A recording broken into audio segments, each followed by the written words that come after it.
boxing was always a passion for me. I was very fortunate. I did work with some very amazing coaches in the beginning.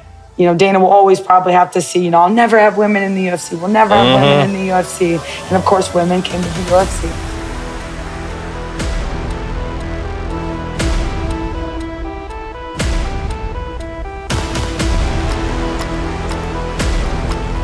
I retired in 2022 from the UFC after 17 fights. And at the time, I was just done. I was just, done with fighting.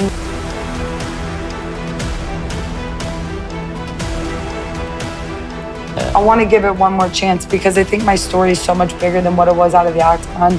Over these last 2 years, I've really just made such monumental movement that I know that if I can show it in the octagon, show it in the ring, not like I did in the octagon, that people will really, find something passionate about what I'm doing.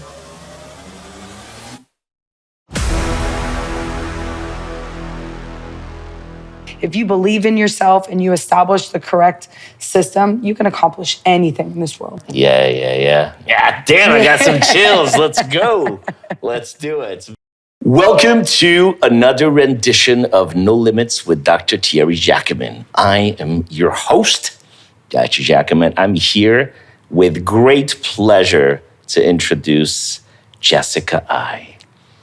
What's up, young lady? How are you? I'm fantastic. Yeah? I'm fantastic. Tell us, for those who may not know, especially in the MMA world, in the bare knuckle world, talk to us a little bit about your background, about what's been going down. We're going to go, because your story is unbelievable from top to bottom.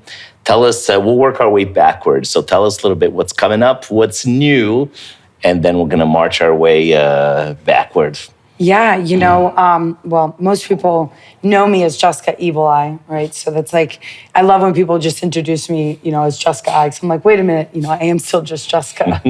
But Jessica Evil Eye, I started fighting back in 2008 was my very first fight. So here we are in 2025, after I retired for some time in 2022, that I'm making my return to the ring this time in Salt Lake City on May 10th.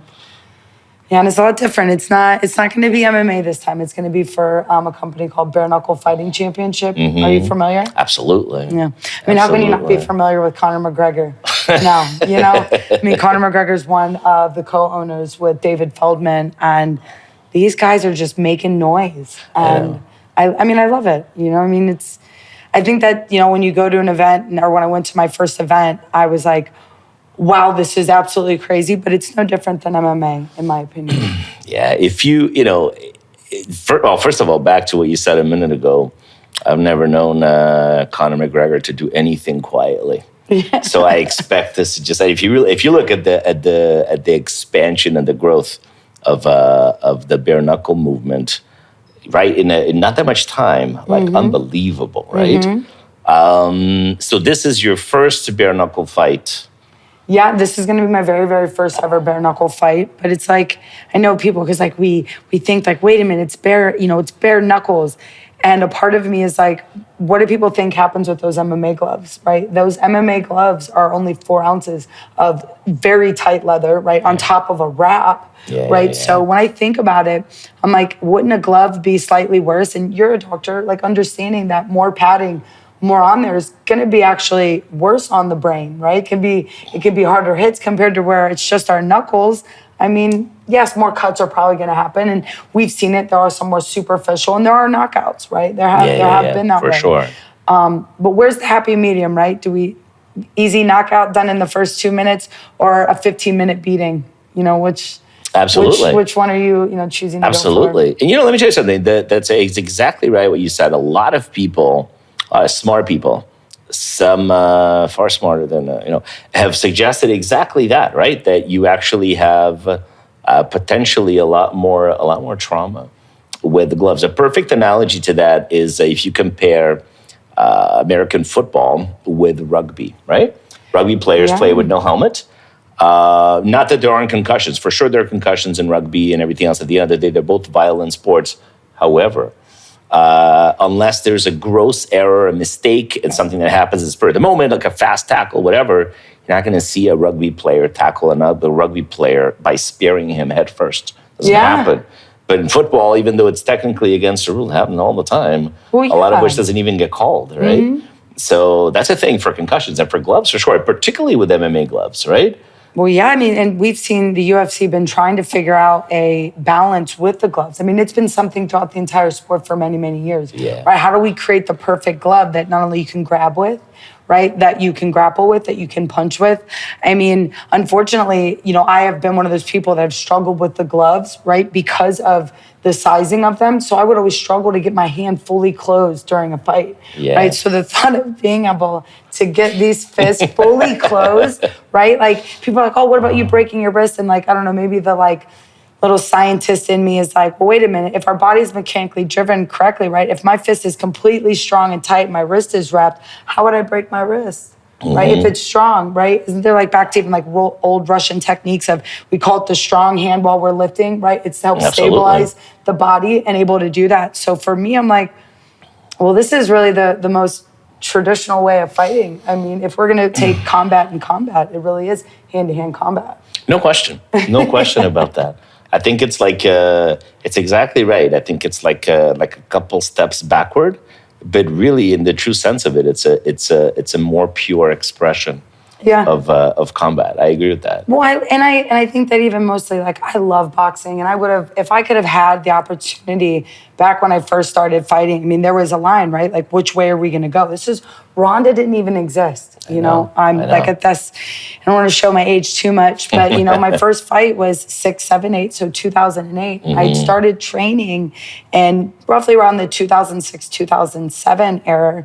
And there was no women doing it, right? So like guys were even still getting used to it. I mean, Blockbuster still existed then. You know, you could go rent, you know, a UFC on tape, you know, and watch it, you know, UFC 2. So to see where the industry has come and how far it's come along, during the times of which I was at my peak, there was only a few choices that I had, you know, to go. So to see where the industry's at and to see where boxing is, boxing was always a passion for me. I was very fortunate. I did work with some very amazing coaches in the beginning years that I was able to develop, you know, your first line of defense in fighting, and that's punching. Absolutely. Right?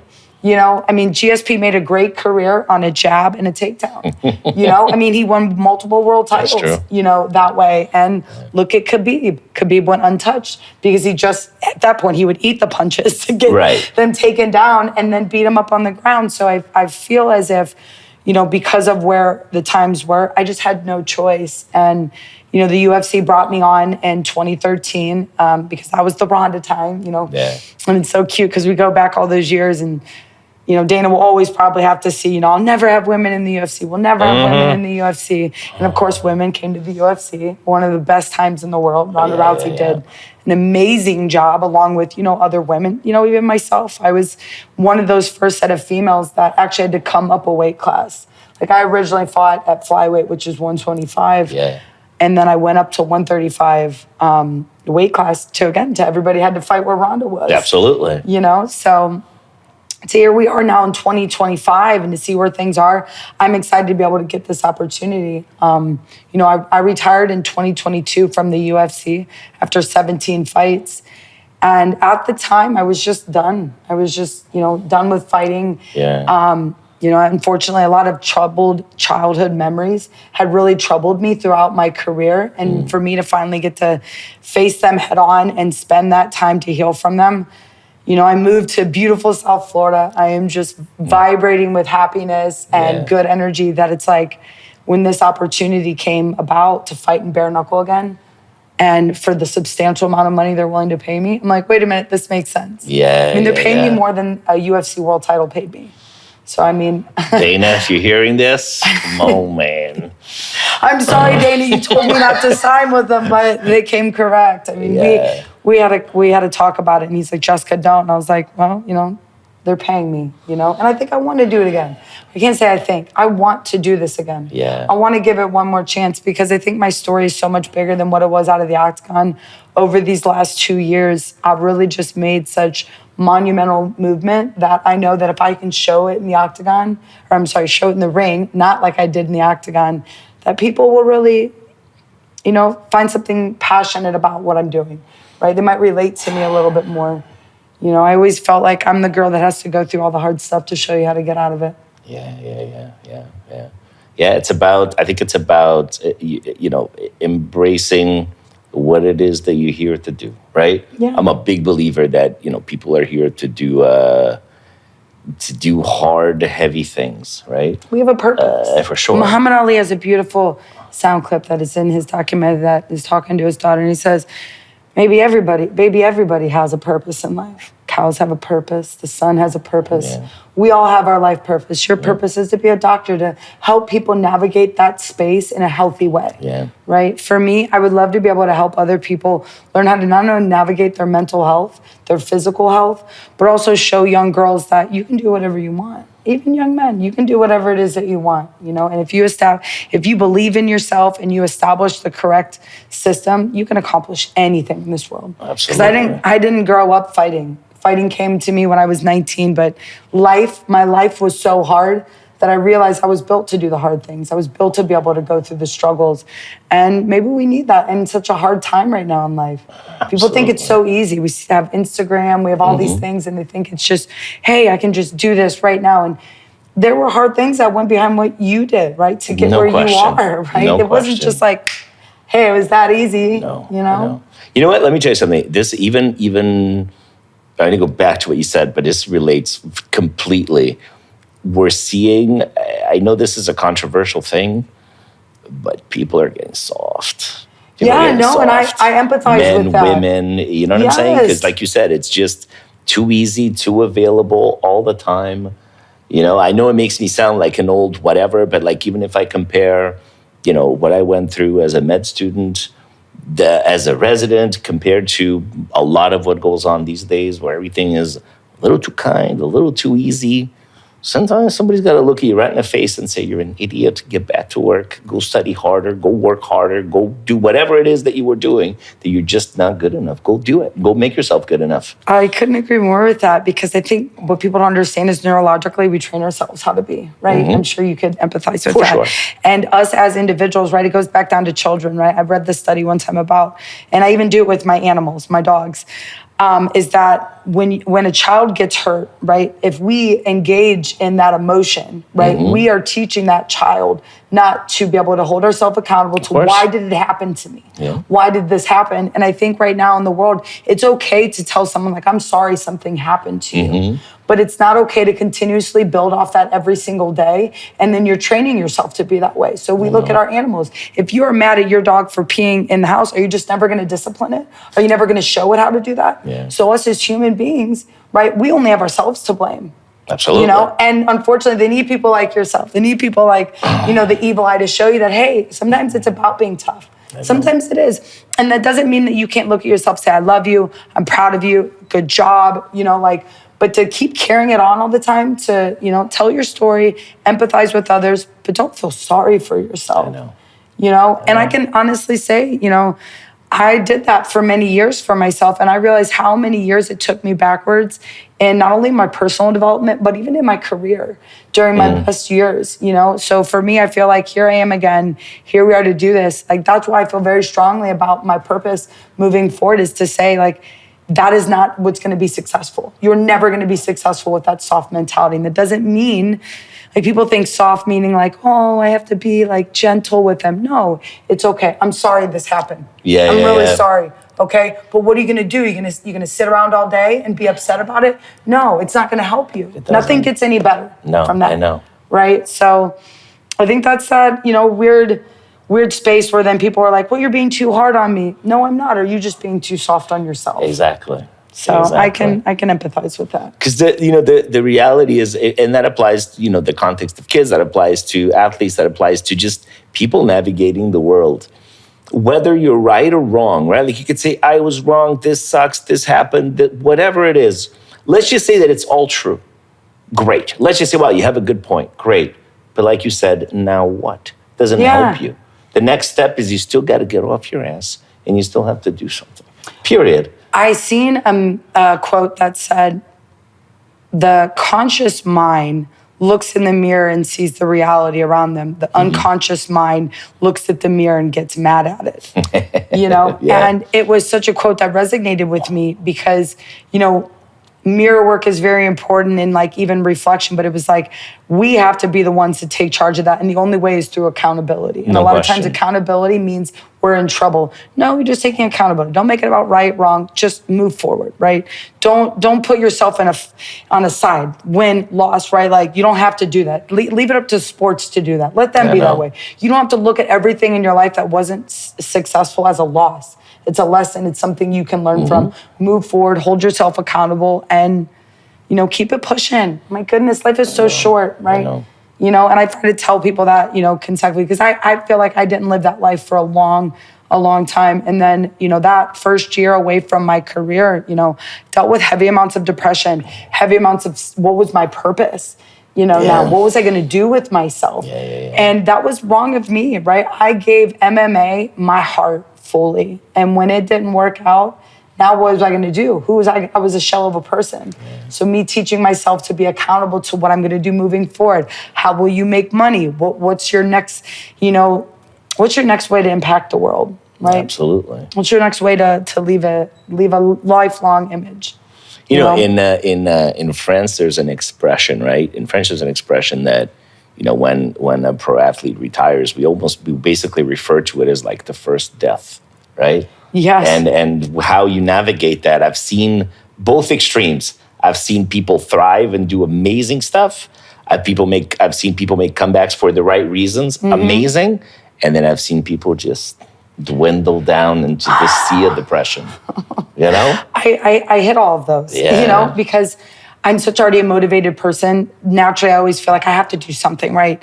So it was like nutrition. Once I passed the parasite back in 2022, right? Only 2 months before I had my retiring UFC fight, I was just exhausted. And it was like, all right, I'll give myself a little bit of a break. Then I was like, go to real estate school, go to life insurance school, be better, be stronger, be all these things. And unfortunately, I was able to accomplish them. I got my license. I did all these things, but I didn't do anything with them because I still wasn't happy. I wasn't happy. I felt like I was living in a civilian world. I feel like I didn't relate to anybody. I couldn't find people that resonate with me. People were drinking a lot that I was around now. Like the gym wasn't my entire life. Food wasn't even everything I ate was about I ate it because it was for, to make me stronger, faster, all these things. And then when that was taken away from me, I, wasn't myself, and I found myself very, very depressed. And I actually started relating more to victims of, obviously victims of trauma, but PTSD soldiers, right? And being reintroduced to the world, right? Even going into gyms, I was around private gyms my whole life. I didn't have to go to places here I am helping at one of the UFC fits. And I'm like, people don't put their weights away. You know what I mean? Oh my gosh, what's all going on? They're taking pictures the whole time. It was such a new world for me that I felt like I couldn't operate in it. And, it really made me dive deep into my true existence of who I am. And obviously, what brought me to fighting was a troubled childhood. And throughout my entire career, I didn't realize that it was, number one, fitness is something I will have to do the rest of my life. My brain needs it. I mean, I would be naive to say that I don't have a little bit of traumatic brain injury or be even someone that could end up being CT. Not necessarily because of the damage I took through my career, but I think more because of my childhood. I think more of that is more important for my brain health than anything. So I've spent this time really focusing on that it feels perfect to come back to fighting. It feels right. I'm in the best physical shape. Mentally, I feel great. It just seems like I can really recreate myself in this space of something I loved the right way.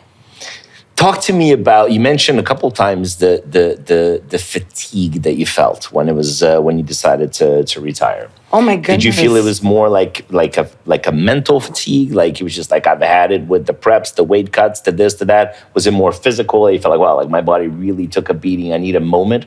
Or was it just an amalgam of everything? So, it's kind of all that, right? So I came into the UFC, top 10 in the world. I was top 10 my entire career. As a young amateur into a young pro at the flyweight. When I came into the UFC, I was going up a weight class. I was going against, Sarah Kaufman, Miesha Tate, Ronda Rousey, the original of, girls outside of my weight class, right? And I had such a successful career. So I came in, I'm I could take on anything. I could take, I'm the alpha omega. I can do all of it, you know, I can handle anything I want.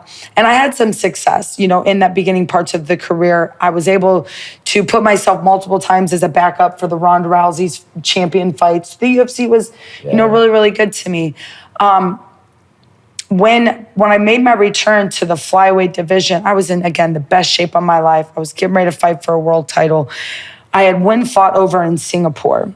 And during that weight camp, or during that camp, those 2 weeks before, I was susceptible to, I feel like, more things like I wouldn't normally be because I was out of the country, right? The food, how I could train, you know, and everything. So once I went there, I'd had a couple weird food experiences. And I was like, okay, you know, didn't think anything of it. Like parasites to me, which is so crazy, because we're talking still 2018, 2019. Like I didn't realize parasites were a thing. You know, I didn't know that I could eat something that would hurt me, right? Yeah. Like I've done heavy metals. I've you know, understand lack of nutrients. So at any rate, I, you know, go there, I win that fight, put myself back in line for the fight for a UFC title. But then I started dealing with so many body things, right? I started like finding like I had allergic reactions to food, good, healthy foods, right? I started putting on a lot of like weight, right? Naturally, right? Like unnatural weight to me that seemed like it was all like, was constantly swollen. Right. So over a couple of those years, all of a sudden I started missing weight. We would go through weight cuts and I would just tell the coaches, I'm like, oh my gosh, I don't feel good. Something's not right with me. My stomach hurts so bad. And in the UFC, you know, the nutritionists were like, you know, Jess, are you really doing this? Are you eating these right foods? Like, let's remove creatine from your system. Like, let's see if we're having an issue. Like, is it your hormones? So many things started to happen that I was just getting exhausted. And to be very honest, Doc, like the mental, I'll say this much, what parasites do to your brain is crazy. Like that's a monster inside you. Absolutely. Because there were things that at times I just felt like weren't even me. So I went probably 4 years of my career with it in my system, missed weight twice, embarrassed myself, you know, because when you miss weight in our industry, they look at you as like you're lazy. For sure. You know, you didn't train hard enough. I even took short notice fights for the UFC, you know, during the COVID time, we were fighting in the Apex, like, you know, and I knew that I was wrong. I knew when I was walking around at 152 pounds, like something wasn't right. You know, the topping weight that I got to was 160 pounds. And I was dealing with so many things that I was like, all right, something is going on. So that's when I went on this journey of, you know, hey, I went to the UFC. I'm like, you guys, something is not wrong with me, Dr. Davidson. They finally are like, all right, Jess, because I'd now missed weight twice. And I'm like, please help. Somebody help me. I don't feel right. Like something is really happening. My gut feels funny, you know? So I ended up getting a colonoscopy, endoscopy. I did a HIDA scan, which came out that my gallbladder was completely dead. So I'm like, wow, this is it. You know, this is going to be the thing that I'm going to be able to make weight. I'm going to get to fight for the world title because unfortunately I fought for the world title. I had it. And I really do relate it back to this, Doc. I don't know, like people might think I'm a little crazy, but I think my intestines were so swollen. It was causing my heavy amounts of back injuries because I don't have the back. I have a bad back, just like probably every professional athlete. Yeah. But it was so bad that it would hurt. It would literally, there would be times it would hurt so bad. So I went into that world title fight, making the most amount of money I ever did, being as injured. I was so injured going into that fight. But after that, that's when people started to finally believe me, right? That something was wrong with me. So we ultimately get the gallbladder removed. I'm still thinking, wow, you know, like, this is it. This is it. Yeah. This is going to be it, right? And they're like, hey, Jess, these are a couple of things. You have to take digestive enzymes the rest of your life. But that didn't do it. It literally did not help at all. It continued to get worse, right? I would get burns on my face from eating certain foods, which were crazy, right? Like I couldn't eat even Brussels sprouts without getting burns on my face. Eggs, I developed an egg allergy. I developed a chicken allergy. Pretty much I was like down to such minimal foods. I did a meteor release test. Eventually that we were able to help put me in such a bubble that I could start to eat foods. So we end up finally, I am like on this lost search of everything.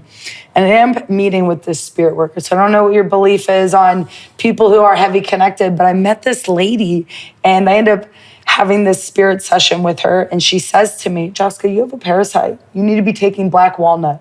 And I'm like, I don't know. Get out of here. Come on, get out of here. Yeah, and then she started saying a couple other things. And I'm like, wait a minute, right? Because I'm a facts girl, right? Show me facts. Yeah. Right? For me to believe it, I got to see facts. So for her to have done that, I was like, wait a minute. So I knew this doctor who worked with the Cleveland Cavaliers, Kylene Bogdan, and reached out to her. And I'm like, Kylene, help, please. I know that she specializes in guts. You know, I'm like, something isn't right about me. I met this spirit worker, if you believe in juju, and she said, I have a parasite. Will you please, like, why is no one testing me, right? Like, even when I did my colonoscopy, my endoscopy, like, why has no one ever checked my stool? Why has no one ever done that? You know? So we ended up checking my stool, and she confirmed that Perry the parasite lived in my gut, and we were ready to evict him and get him out.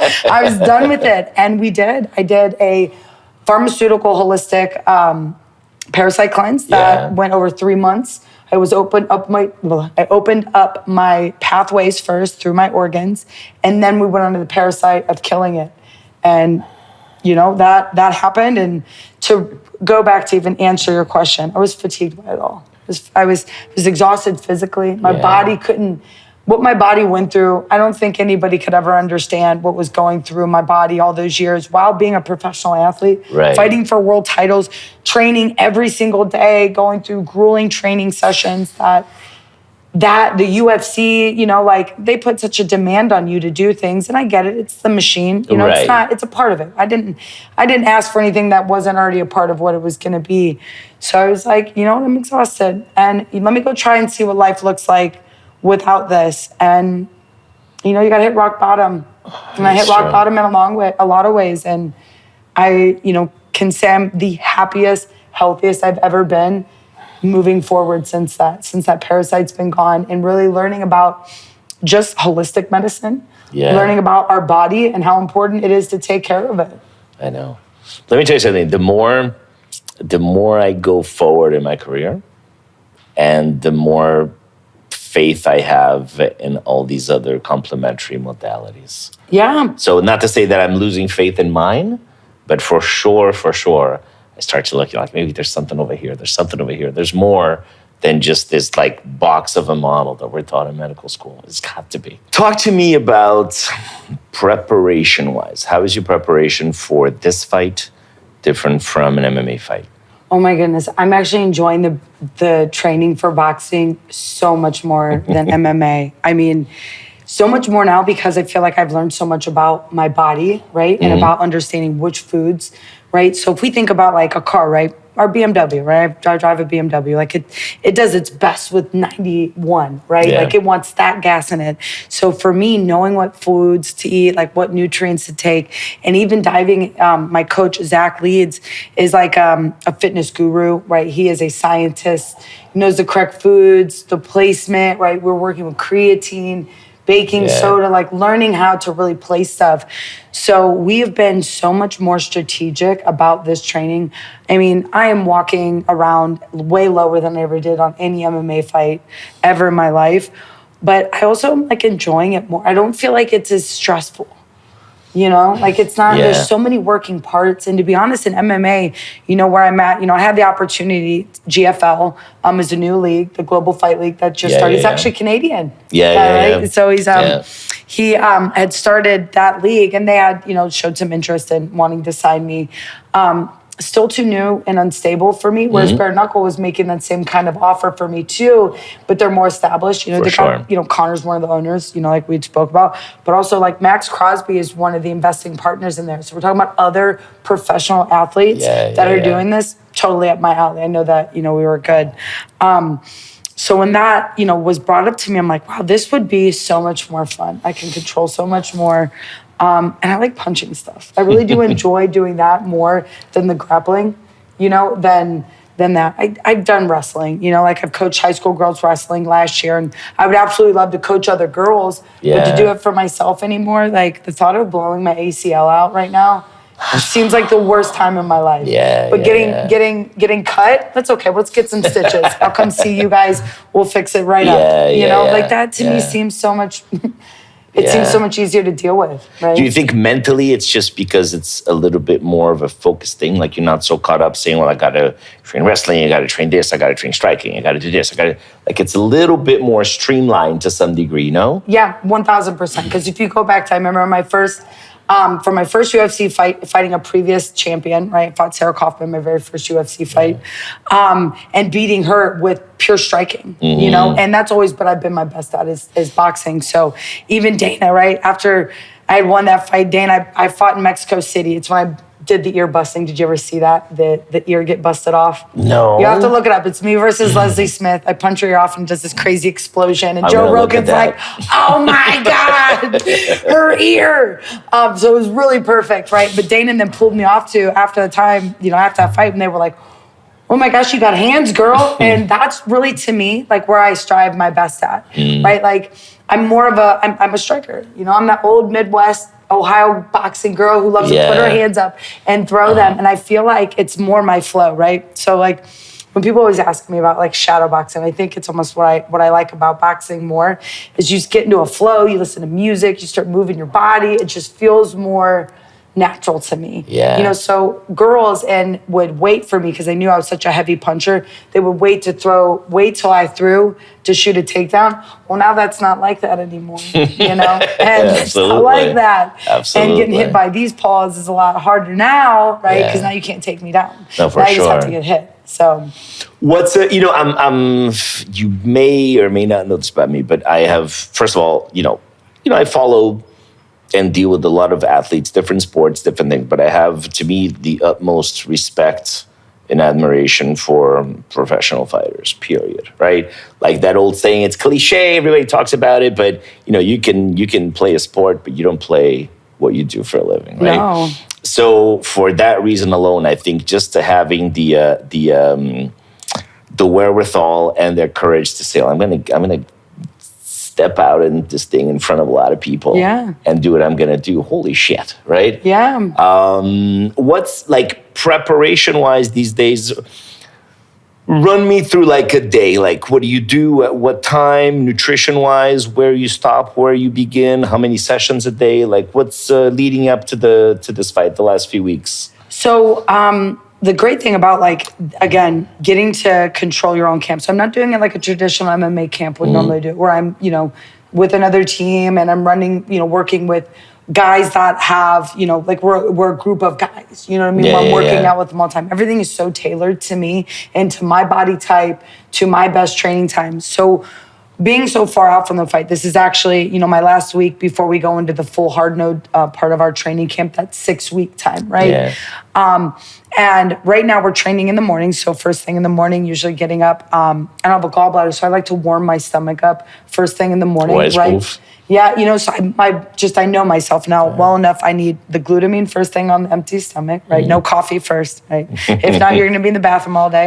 I have no plans for that. So I do my glutamine first thing in the morning. I do a collagen shake. Then I'll have my coffee. Then I'll eat something, and then I'll go to the gym, right? And I'll go usually Monday, Wednesday, and Friday. I have my strength and conditioning. That's pretty much done those other days. Tuesday, Thursday, Saturdays are my boxing or sparring days right now. What is really, again, maybe you can help me a little bit more with this. It'd be a great add to my fight camp. But learning about recovery is so much different now as an older athlete. But even with the way that I'm doing, I feel like MMA training, you're constantly, it's a little bit more exhausting because your adrenaline's constantly going. So you're constantly depleting that. I find myself not depleting as much because it's not as hard with my body. But again, I'm doing more strength and conditioning than I've ever been able to do to stabilize my body the best. So we've shifted training. You know, MMA was about being the toughest, kicking the hardest, doing that, where it's like, now it's like, how do I be the best marksman? How do I train everything specifically to be better for that specific skill? So we were on a 6 week program because we were originally supposed to fight in Dubai, which was going to be fun. But we're finishing off this program so that we finish up this last little bit will be a specific strength and conditioning program that's tailored just to me. which I love. Amazing. MMA didn't do that for years. I mean, we were kind of just like the gunslingers. Like everybody's just going in there for an hour and a half. We're kicking and punching each other, right? Who's going to be the better kicker puncher, and doing all that during the time that now we're like, strategic about it and understanding the training. Which I, maybe it's my ignorance, but I'm glad that you're confirming that it's not. I always thought that was a little crazy about it's MMA. Unorganized. This idea that it was just the same for everybody. The class for this, class for that, class for that. I would look, it's like, okay, but this person has a fight in this amount of time, this person is off, this person is, and everybody's kind of doing fundamentally the same thing. Obviously, some of it is technique driven and so on. You got to do what you got to do. But it never made sense to me. It's changing now, but that's why we're seeing more of these, small satellite camps, where these guys are private and they have their own teams. I mean, I really resonate with the boxing world. I want that to be the MMA world, but it's too scary, right? When you've got, these big level coaches, you go back to my head team, right? Stipe Miocic was my training partner for well over a decade, right? Our coach had to coach so many other people, right? There was at times me and Stipe were sharing the same coach, during that time, but we had Strong Style, ATT, Jackson Winklejohn. There were only these big camps that now what's starting to happen, I want to see for the MMA industry, right? Like, I want to come back in there. Like, I want to open something, called the Golden Eye Group where I can bring on fighters and take care of them, right? And we can create little small individual camps that are specifically around you specifically. Absolutely. Because that's how it should be. When we go into the fight, like, granted, yes, I know all these other guys that work out with me, but it's just me, right? And no offense, like, I need my training time to be specifically about me. Yeah. And I can say in my earlier parts of my career, I wanted to be the happy-go-lucky Jess, share everything, like share my knowledge. I'm not sharing it anymore. Not with other teammates, not with other people. Like, you can be my friend, you can be a part of it, but unfortunately, this is mine. I want this for me. You're right about that. I deserve that. You know what I mean? Like, because when I go in there, at the end of the day, when I lose, nobody takes it harder than me. No. Right? Like, and when I win, everybody gets to be a part of it. And to be very honest, I took too many L's to be that way anymore. It's time to be selfish. It's time for me to bet the house on myself. Fucking right. You're right about that. To have, again, doctors that are my doctors, people that are my people. Like, these are my crew, right? You wish you met them, right? I'll give you their office number. You can go deal with them, but not during my time. I know. So. I know. The example that I've given to people is, if you look at some of the sports that because if you're really thinking in the grand scheme of things, right, MMA hasn't been around that long. Less than, right? 30 years? I think I was in the UFC. I was during around the 25th anniversary, right? So for sure. I think I'm older than I'm 38. For sure I'm older than it. So it's still like recent stuff. But take like a simple example. Take a soccer team, right? Yeah. On, game day, it's 11 guys that get out there and play as a team. However, if you follow those 11 guys during the course of the week when they're preparing for that game, they're all doing really different things. Yeah. There's a collective part, sure, but you might have one guy getting a massage. That day he's not going to run. That guy's VO2 max is dropped. Well, he's going to do something else for a day or two. That guy's rehabbing an injury today. Not so much, but he should be good to go in a couple of days. It all looks really weird and different. Yeah. And it's not position related. I mean, obviously, like every position has its own training, but a lot of it is just because they recognize that, listen, here, they have very different needs. And in your case, even more so, it's a completely individual sport. Yeah. I know it's based on a team premise, and I get it, and there's a lot of support that comes with that and this and that. But like you said, at the end of the day, when you close the door, when you step into the ring like you're about to do in a few weeks, you're by yourself. I don't know if it could be any more fitting that my last name is really I, because most people think my nick, the evil eye, like that's my last name is really spelled EYE. But how fitting is it that this time it's the I team. Yeah, it's the I team. Yeah. It's I team because it's on me. It's I.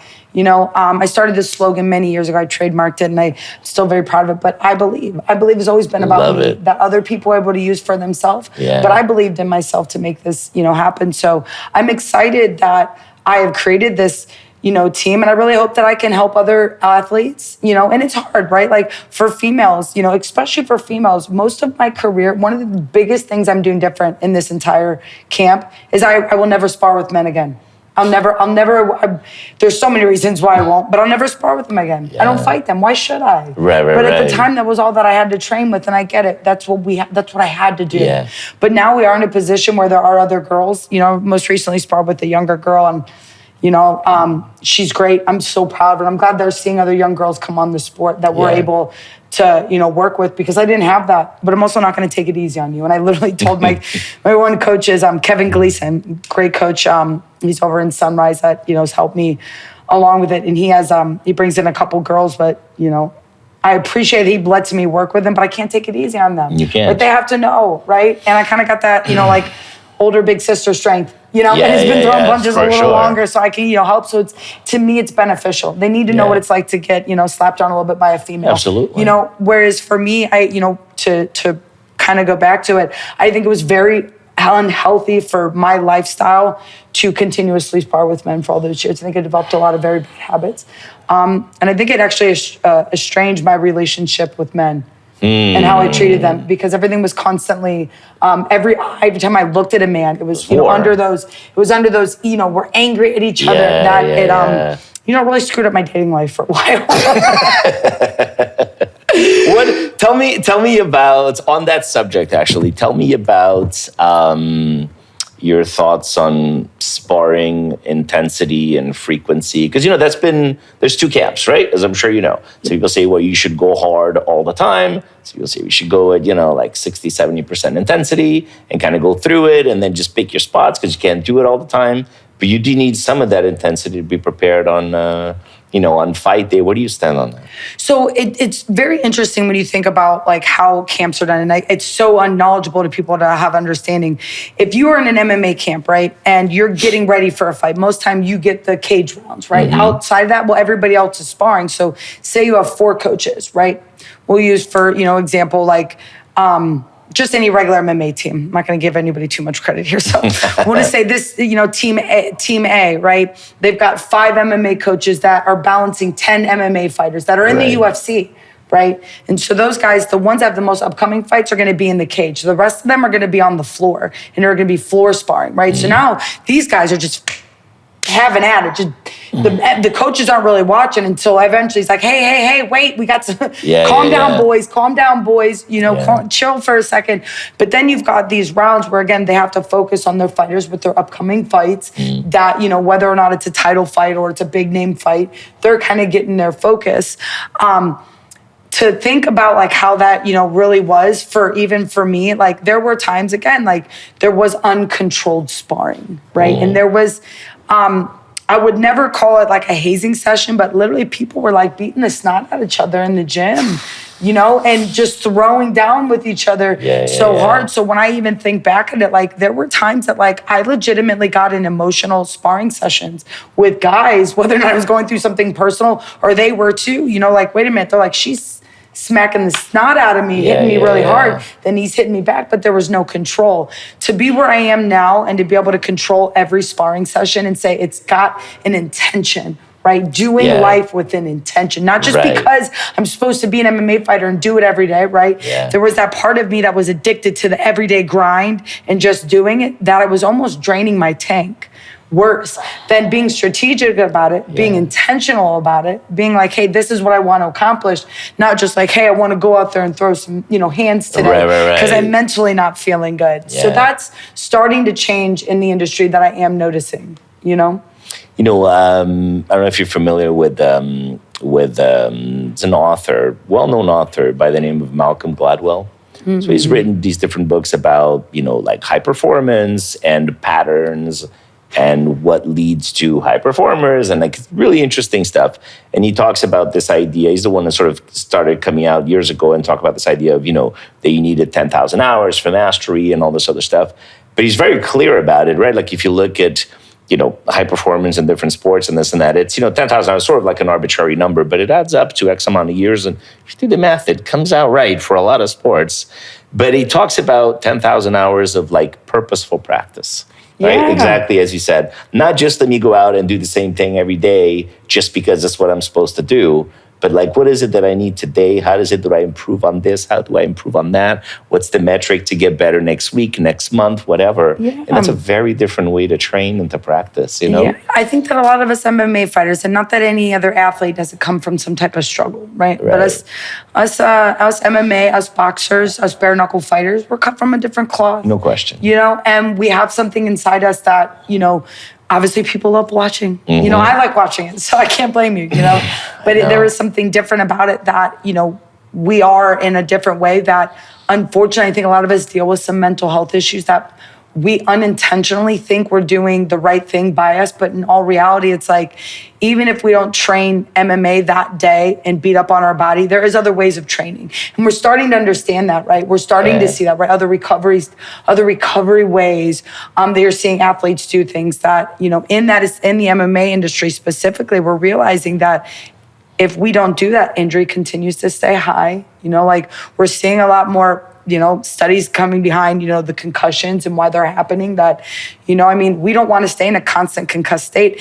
You know, we're the only athletes that pretty much train year round, you know, nonstop, right? Like it's very seldom. I mean, again, going back to the machine that we're dealing with, a lot of us are either dealing with like that mental health where we need this, you know, like that's a part of our existence and what helps us survive, you know? So that's the difference of, right, again, letting us learn that. And I want to teach other MMA fighters that, right? Like, because a lot of us have come from something, you know, very, very heinous or harsh or something that really truly brought us to the sport, that you need to take care of your brain. And that is the recovery work. That is, you know, the correct medicines. That is even days like sleeping, let your brain chill. We're constantly in a fight or flight state. Like you need to calm down for sure. as much as you don't think that is, or if not, I mean, those losses stack up one after the other. I know. You know? What do you think, let's go back a little bit. Was there a moment when you were a kid that just drew you to say, I want to be a fighter? Like, did you feel it at a moment? Did you feel like you mentioned that it sort of like called out to you, but like, what was the first exposure to that? So my first exposure was to renting UFC 2 with Ken Shamrock on it at a Blockbuster. You know, literally popping that thing in the VHS tape. But so unfortunately, when I was 16 years old, back in 2003, I was hit by a drunk driver and I broke my back. I broke my T3 and T4. You know, God rest his soul, my father's now died. He is dead from glioblastoma, but he was involved in that wreck with me. He was trying to help me. My car broke down. And we were both severely injured. You know, I'm fortunate to have my life, you know, and to even be able to walk. I mean, even to be a professional athlete at this point, right? To break T3 and T5 to help people understand it's thoracic, right? It's right through my chest. It could have paralyzed me the rest of my life. But it was after that moment, right? I was a junior or a sophomore in school, right? These are the big monumental years as a young girl, you know, like I missed out on so many things. I was in one of these giant braces for, you know, months. I was in a special brace that kept me so upright, which people always ask me, like, Jess, you always walk with your shoulders back. I said, you try living in a brace when you're that young, you know, you just learn these habits. But that was when I knew that, like, you know, God and life had a purpose for me to do something big, right? I still to this day feel like I looked at an angel right before that car hit me while I was standing outside. I looked over and I said it even in our deposition. I said, somebody was in the car with you. He says, no, there wasn't. There wasn't. And I believe there was an angel there that saved me that day, you know, to give me the ability. So, you know, when I found fighting, right, I was a cocktail waitress at a strip club. Unfortunately, at 19 years old, going through college at Akron University. You gotta do what you gotta do, you know? You know, right? I'd had that settlement from that wreck, and I had served a table to some of the originals. I don't know if most people knows, but Dan Bovich was one of the originals. This coach was coaching him at the time, and I knew about MMA, and I'm like, what's up? And the guys had said something, right? Of course, they're at an adult men's club, right? And I'm a female, looking cute, serving their table, and I was like, you guys better be nice to me, right? Like, you know, you guys, or I'm not going to tell any of the girls to come over. Well, long story short, like, hey, wait. You know, we're MMA people. We're MMA coaches. And I said, oh, I've heard about you. You know, I've heard about this sport, right? You know, and I'm only 19 years old, so I'm like, wait a minute, where are you guys at? And they're like, we're down at Strong Style, you know? And I'm like, let me come check this place out, you know? And that's the beginning stages of being like, hey, it's a short lane. There's not very many women doing it. For sure. Right? I'm like, I'm pretty. I can take a punch, right? if I know what I could survive with my childhood, right, and how the abuse that I had went through, what is this going to do to me, right? This is my alley. This is perfect for me. So that was when my career started. 2008 was my first fight, 678, which I always love because it's June 7th of 2008. Oh, it's easy to remember. For sure. Easy to remember. Yeah. But that was my first fight, and I knew I was meant to do it, right? Like, and I don't know if this is weird or no, like the science behind it, because there's been times that I've been hit, right? When I took I was on a Connor card. I think it was when Connor actually broke his shin. I was on the same card with him, but I had sustained a headbutt. And I took 17 stitches to the front of my face. People always ask me, did that hurt? And I'm like, I didn't feel anything. Feel nothing. And it's crazy because you really don't. Yeah. You know, like I don't feel, I mean, you might be able to help me understand that, but I don't feel pain. I don't feel anything. I mean, when the fight is over with, No, for sure. But during that moment, I can't gauge anything. When people ask me if it hurt, I'm like, I don't really know. Yeah. I really can't know. So I don't know if this is, again, it's built within my soul to be able to be that. And, maybe in a past life, I was a warrior, Still in this life. And I am in this life. That's what I was saying. Like, we weren't done. We weren't done. We were ready for more. For sure. I've always said that, but the warrior soul that's a thing, man. Yeah. That's a thing. It manifests in different ways, but for what you're doing and how you guys go at it, that's like that, and that's why you were saying earlier that you're, that fighters are cut from a different cloth. That's totally true. Yeah. Which is what a lot of people can't even begin to comprehend. The why, the how, which is also why so many people admire it, right? Yeah. Think, holy shit! Like like some people can't even visualize the possibility that that's a thing. But for sure, there's and scientifically speaking, right? Like there's for sure. There's patterns, right? Like what you said about the fractures in your spine. You have what you went through, and then you dealt with it. You got better for it, and then you made a career as a pro athlete. And then some people pull their back lifting some nonsense off the floor, and they're disabled for 6 months. Yeah, right? That's it's a that's mentality. Up here, It is. It's a mentality. For me, I can't think about yesterday knowing that I have tomorrow. I have the ability to change that. So, I mean, we've talked about that strong mentality. I just don't know how to be any other way. Yeah. And when we kind of talked about we want to see society be a little tougher.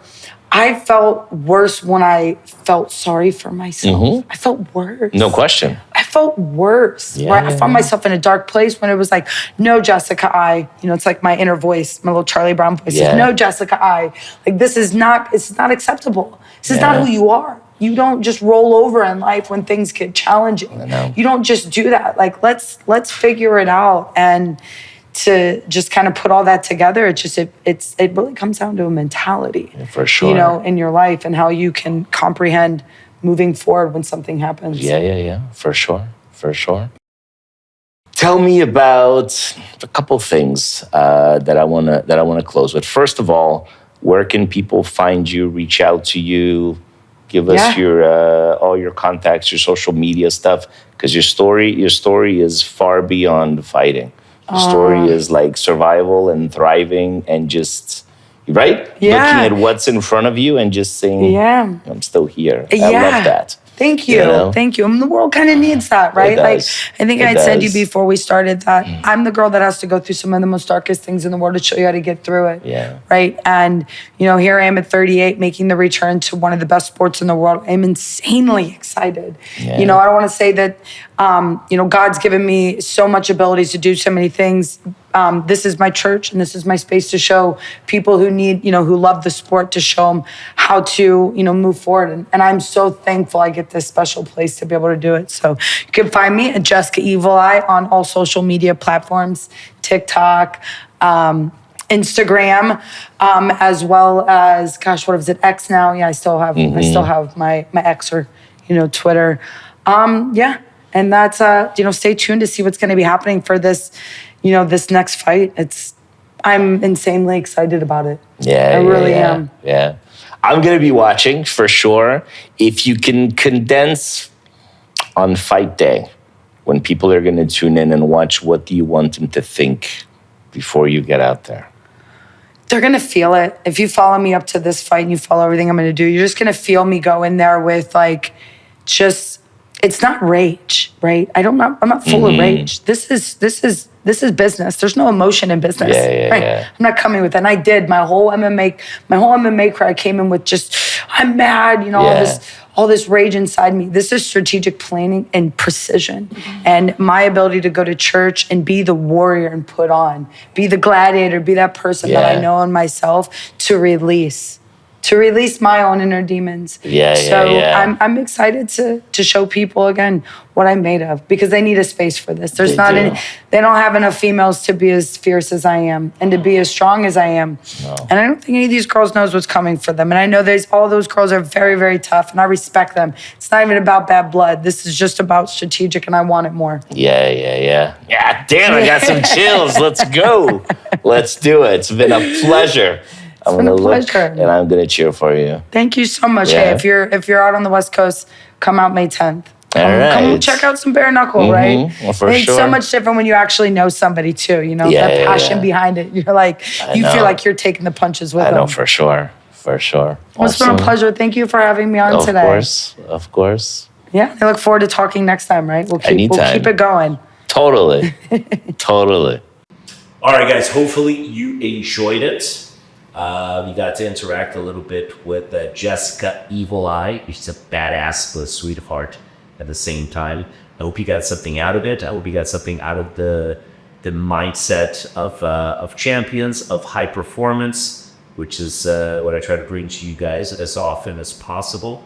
I hope that you liked it and that you share it and that you subscribe to our channel. If you didn't like it, you know what I always say, share it anyway. Hopefully somebody will get something out of it.